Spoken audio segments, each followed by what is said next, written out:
Hold up ito, wag ka nang pumalag. Ako? Oo, dalawa lang naman tayo dito eh, bobo. Mamili ka, pera o buhay mo. Wala bang ibang choices yan? Ano to, exam, multiple choices? Ay, sarap pa sakalin. Yung buhay ko, binigay ko na sa asawa ko. Yung pera ko, kinuha na rin niya.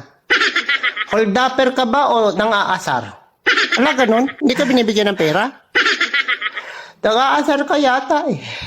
O sorry na, hindi ko naman alam eh. Pagod ako, galing ako overtime oh. Pag sahod ko, wala naman ako nakukuha. Tapos, Wala ganun, kahit pamasahe. ha? Pag mag-hold up ka, huwag ka na mag-asar. Grabe naman affected mo. Saka ako hold upin mo, yung walang asawa, walang pamilya, ganun. Ano yun, tatanungin ko muna kung may asawa o wala. May issue yan. O ito, may iyak ka na eh.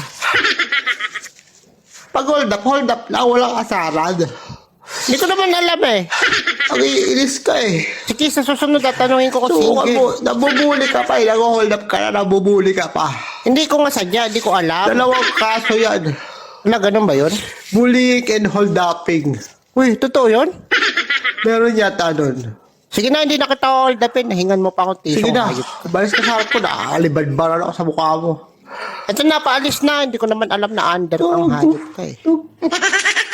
Ang lakas mo, asarahan.